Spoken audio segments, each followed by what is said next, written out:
Hello, જાગૃત અવાજમાં તમારું સ્વાગત છે. મારું નામ છે ચિંતન અખાણી. યસ, હવે જીટીયુમાં પેપર કેવી રીતે લખવું જોઈએ એની એક જોરદાર હું ટ્રિક્સ અને ટિપ્સ આજે આપીશ.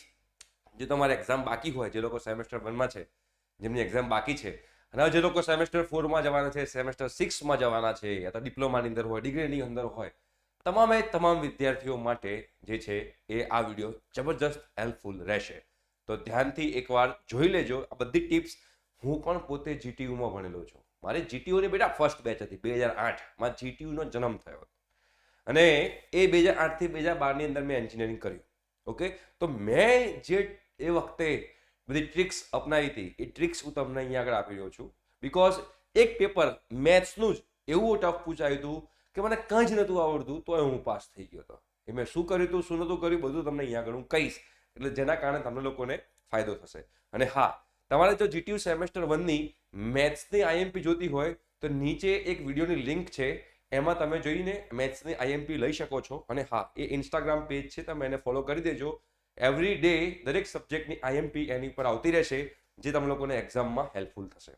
ઓકે, ચલો હવે આપણે હા, અને સાંજે 7 વાગે આજે મેથ્સનું લાઈવ છે યુટ્યુબ ચેનલ પર, ભૂલતા નહીં.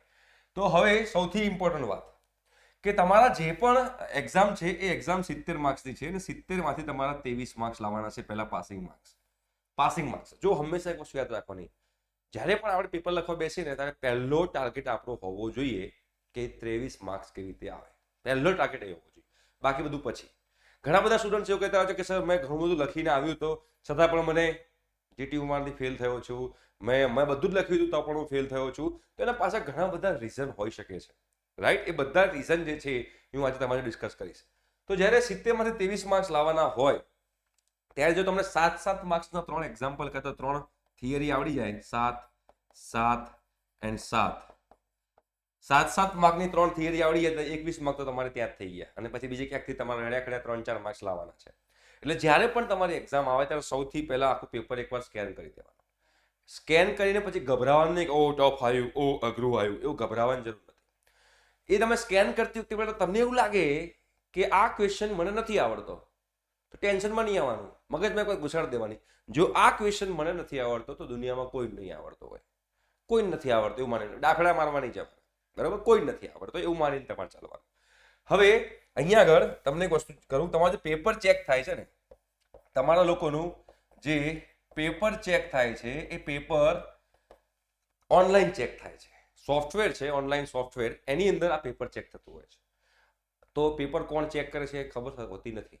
બિકોઝ જીટીયુ જે છે, ધારો કે હું ફેકલ્ટી છું તો જીટીયુ મને 100 પેપર એલોકેટ કરે છે એક સોફ્ટવેરમાં, બરાબર? હવે એ 100 પેપર હું ચેક કરું છું કે મારી જગ્યાએ કોઈ બીજો ચેક કરે છે, ખબર ના પડે, બિકોઝ ઓનલાઈન ચેક કરવાનું છે, રાઈટ? અને પર પેપર મને 15 રૂપિયા મળતા હોય છે. એટલે જો 100 પેપર ચેક કરું તો મને 1500 રૂપિયા મળે. અને જેવા 100 પેપર ચેક કરીને હું સબમિટ કરાવી દઉં તો મને બીજા 100 પેપર મળે. એ સબમિટ કરાવું એટલે મને ત્રીજા 100 પેપર મળે. એટલે એનો મતલબ શું થયો કે હું જેટલું ફાસ્ટ ચેક કરું એટલું મને વધારે અર્નિંગની પોસિબિલિટી છે. તમે મારી જગ્યાએ હો, તમે ફેકલ્ટીની જગ્યાએ આવો તો સાચું છે, કેમ કે એમને અર્નિંગ તો કરવાનું જ છે, રાઈટ? તો એ લોકો પેપર ચેક કરવાની જે સ્પીડ જે છે એ સ્પીડ એકદમ ફાસ્ટ હોય. ઘણી વાર તો વાતો કરતા કરતા પણ પેપર ચેક કરતા હોય, ઘણી વાર તો ચા પીતા પીતા પણ પેપર ચેક થતા હોય, ઘણી વાર તો મૂવી જોતા જોતા પણ પેપર ચેક થતા હોય. તો એવા સંજોગોમાં તમારે કેવી રીતે આ એક્ઝામમાં પેપર લખવું જોઈએ? તો સૌથી પહેલી જે ટિપ્સ છે એની અંદર એક એ છે કે તમારે, મેં પહેલેથી કહેતો આવ્યો છું અને હજુ પણ કહું છું કે એન્જિનિયરિંગ હોય કે મેરેજ હોય, ફિગર ઇઝ મોસ્ટ ઇમ્પોર્ટન્ટ. અમારો ડાયલોગ જ છે. જે પણ તમારો થિયરેટિકલ સબ્જેક્ટ છે બેટા, એ થિયરેટિકલ સબ્જેક્ટની અંદર તમારે ફિગર અચૂકથી ડ્રો કરવી. એ ફિગર જે છે એ નીટ એન્ડ ક્લીન હોવી જરૂરી છે. અને એ ફિગરમાંથી જ જોઈને તમારે લખવાનું છે. બુકનું કંઈ લખવાની જરૂર નથી. બિકોઝ એ પેપર ચેકર જે છે એકદમ સ્પીડમાં છે બેટા. એ સ્પીડમાં હોય ત્યારે એ શું કરશે ખબર છે? ફિગર જોશે અને ફિગર ટકાટક ડ્રો કરી હશે તો એને મનમાં એવું જ થાય કે આણે જો ફિગર આટલી જોરદાર ડ્રો કરી છે તો નીચે બધું લખેલું સાચું જ હોવાનું છે. ફાટ માર્ક્સ મૂકીને આગળ, ફાટ માર્ક્સ મૂકીને આગળ. તો આ તમારો સ્કોર કરવા માટે મોસ્ટ ઇમ્પોર્ટન્ટ ફેક્ટર છે, જે હું યુઝ કરતો હતો. આ મોસ્ટ ઇમ્પોર્ટન્ટ ફેક્ટર તમારે જો સ્કોર કરવો હોય ને તો મોસ્ટ ઇમ્પોર્ટન્ટ ફેક્ટર છે, યાદ રાખી લેજો. જેટલી વધારે આન્સર શીટમાં ફિગર ડ્રો કરશો એટલા વધારે માર્ક્સ આવશે, રાઈટ. બીજી વસ્તુ કે જ્યારે પણ તમે બેટા કોઈ એક્ઝામ્પલ લખો છો ને, તમે જ્યારે પણ એક્ઝામ્પલ લખો છો ને, તો એ એક્ઝામ્પલમાં સૌથી પહેલા જે એક્ઝામ્પલના ડેટા જે પેપરમાં આપેલા છે એ ડેટા પહેલા તમે સપ્લિમેન્ટરીમાં નાખી દો. પછી જે તમને ઇક્વેશન આવડતા ઇક્વેશન નાખી દો. અચૂકથી આન્સર લાવો અને આન્સર લાઈને એની ઉપર બોક્સ કરો. આટલું તો તમારે કરવાનું જ્યારે એક્ઝામ્પલ તમે લોકો ગણતા હો ત્યારે. ત્રીજી વસ્તુ, તમે જ્યારે થિયરી લખો છો બેટા, તમે જ્યારે પણ થિયરી લખશો દીકરાઓ, તો આ જે થિયરી જે છે એ થિયરીમાં ઘણા બધા સ્ટુડન્ટ્સ હેન્ડરાઇટિંગ બહુ ખરાબ કરે છે. હું નથી કહેતો કે મોતીના દાણા જેવા હેન્ડરાઇટિંગ હોવા જોઈએ, હું એવું કહેતો જ નથી. ડિસન્ટ હેન્ડરાઇટિંગ હોવા જોઈએ. તો હેન્ડરાઇટિંગ શુડ બી ગુડ. કેમ? પેલો માણસ જે સ્પીડમાં પેપર ચેક કરે છે, એ સ્પીડમાં પેપર ચેક કરતી વખતે જો એને નહીં વંચાય ને તો એનો ટાઈમ વેસ્ટ થશે. કે તો ફટાફટ એક પેપરના 15 રૂપિયા મળે છે, તો નહીં વંચાય તો એને થશે કે આ તો મારો ટાઈમ બગડે છે, મારા રૂપિયા બગડે છે. તો એને ગુસ્સો આવશે ને ત્યાં આગળ એવરેજ માર્ક આપીને જવા દેશે. ભલે તમે બધું પરફેક્ટ લખ્યું હશે તો પણ એવરેજ માર્ક્સ આપીને જવા દેશે. 7 માર્ક્સની થિયરી હશે, 3 માર્ક્સ 4 માર્ક્સ આપીને જવા દેશે. પણ જો એ જ વસ્તુ તમે લોકો સારા હેન્ડરાઇટિંગથી લખી હોય અને સારી ફિગર તમે લોકો ડ્રો કરી હોય તો એની એ જ વસ્તુ તમને 7 માર્ક્સ મળે. બીકોઝ મેં તમને કીધું હતું ને કે first impression is the last impression. તમે ક્યારે કોઈ લગ્ન કરવા માટે કોઈ છોકરીને જોવા જાઓ તો પહેલા લુક્સ જુઓ. સ્વભાવની વાત તો પછી આવે. લુક્સ તમને ગમશે તો આગળ તમે સ્વભાવ કેવો છે જોશો ને. તો આની અંદર બી એવું જ છે. પેપર પ્રેઝન્ટેશન કેવું છે પહેલા તો એ નથી છોકરો જજ થશે કે આ છોકરાનું પેપર પ્રેઝન્ટેશન જોરદાર છે, છોકરો સ્માર્ટ છે. ભલે અંદર તમે રામાયણની કથા કેમ ના લખી હોય, પ્રેઝન્ટેશન મસ્ટ બી ગુડ. હંમેશા યાદ રાખજો, મોદી સાહેબ એવું જ કરે છે. જે કરે છે, જે કામ કરે છે એનાથી 100 ગણું કામ બતાવે છે કે મેં આટલું કામ કર્યું. તમે જે લખો છો એના કરતાં 100 ગણું લખાણ બતાવો. કેવી રીતે? પ્રેઝન્ટેશનથી, ફિગરથી, સારા હેન્ડરાઇટિંગથી, પોઈન્ટ વાઇઝ લખો. તો આ બધું કરશો ને જેના કારણે એક સારી ઇમેજ ક્રિએટ થશે તમારા જે ફેકલ્ટી જે પેપર ચેક કરવાની છે એની ઉપર. બીજી વસ્તુ કે તમારા ટોટલ 5 ક્વેશ્ચન છે, બરાબર? Question 1, question 2, question 3, question 4, question 5. બેટા 5 ક્વેશ્ચન છે. આ 5 ક્વેશ્ચનના એબીસી એબીસી એબીસી એબીસી હોય છે.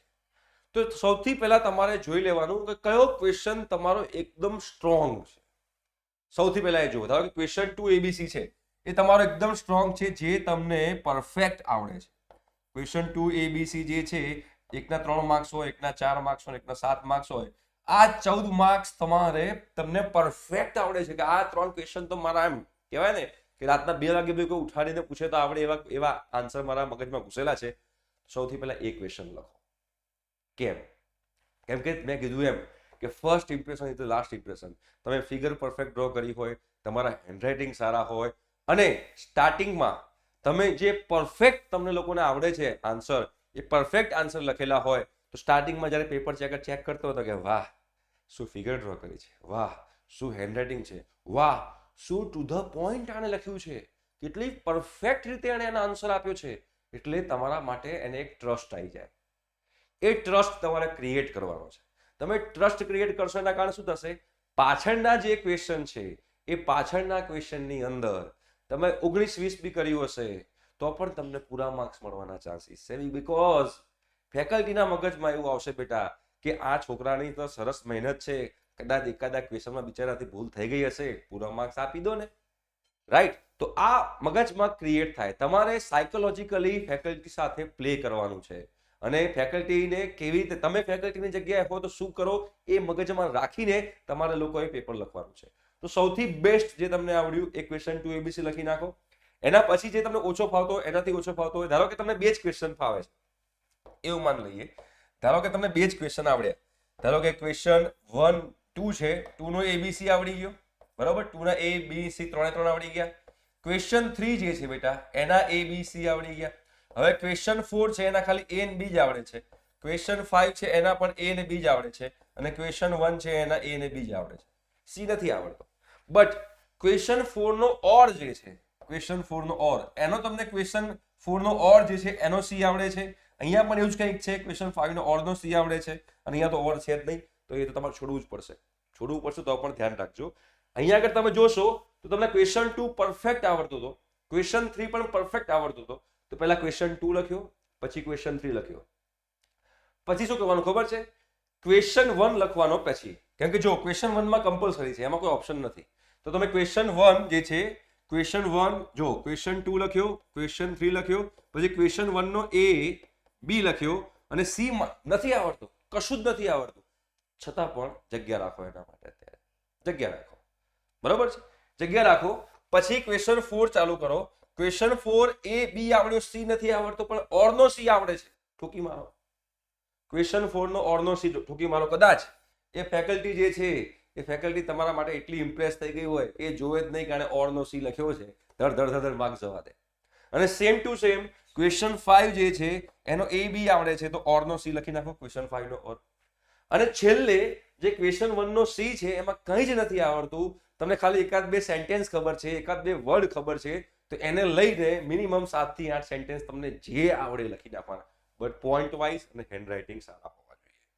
તો આ પ્રમાણે તમે બેટા પેપર લખશો ને તો એક વસ્તુની ગેરંટી છે કે તમને લોકોને જબરજસ્ત માર્ક્સ આવશે, જબરજસ્ત માર્ક્સ આવશે.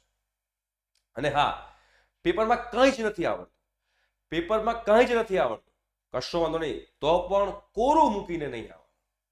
જો કંઈક લખેલું હશે તો માર્ક્સ મળશે, કંઈ જ નહીં લખ્યું હોય તો કોના માર્ક્સ મળશે? અહીંયા સ્વચ્છતાના કોઈ જ માર્ક નથી કે ભાઈ ઓહો અને સપ્લિમેન્ટરી આખી બ્લેન્ક રાખી છે, પૂરા માર્ક્સ ના. કંઈક લખેલું હશે ને તો એના માર્ક્સ મળશે. મારી એક્ઝામ્પલ આપું, જ્યારે મેં સેમેસ્ટર 1 મેથ્સમાં હું હતો ત્યારે અમારે બહુ જ મોટો સિલેબસ હતો. તમારો સિલેબસ તો બહુ નાનો છે, અમારો તો બેટા બહુ જ મોટો સિલેબસ હતો. અને આ મોટા સિલેબસની અંદર પેપર બી એટલું ટફ આવ્યું હતું કે અમને ખબર જ નથી કે આ ક્વેશ્ચન ક્યાંનો છે શું છે, બટ એટલું ખબર હતી કે આ ઇન્ટિગ્રેશનનો છે. તો ઇન્ટિગ્રેશન કરીને જેમ તેમ ઇન્ટિગ્રેશન કરીને મન ફાવે આન્સર મૂકી દઉં રેન્ડમલી, જય માતા, અક્કડ બક્કડ બંબે કોઈ, આનો આન્સર 2, આનો આન્સર 0, આનો આન્સર 1. પણ 3-4 સ્ટેપ ઇન્ટિગ્રેશનને બતાવવાના અને પ્રોપર સ્ટેપ બતાવવાના જે આપણે 12th માં શીખેલા હોઈએ એ. એમ કરી કરીને મેં આખું મેથ્સનું પેપર પૂરું કર્યું. મને ગળા સુધી ભરોસો હતો કે હું ફેલ થઈશ, ગળા સુધી ભરોસો હતો કે હું ફેલ થઈશ, બટ જ્યારે રિઝલ્ટ આવ્યું ત્યારે હું પાસ હતો. કેમ કે મેં આ બધી ટિપ્સ એન્ડ ટ્રિક્સ અપનાવી હતી કે ભાઈ હેન્ડરાઇટિંગ સારા કાઢો, step by step, show off વધારે કરો, જેના કારણે ફેકલ્ટી તમને સારા માર્ક્સ આપી શકે. રાઈટ? તો આ બધી જે ટિપ્સ એન્ડ ટ્રિક્સ છે તમે લોકો જરૂરથી ફોલો કરજો. તમને લોકોને એક્ઝામમાં બહુ જ કામમાં આવશે અને તમારા સ્કોર પણ સારો થશે, જેના કારણે તમારા SPI, CGPA બધું બહુ જ ઇન્ક્રીઝ થશે. વિડીયો ગમ્યો હોય તો કમેન્ટ બોક્સમાં થેન્ક યુ સર કહેજો. Okay, thank you so much, bye bye.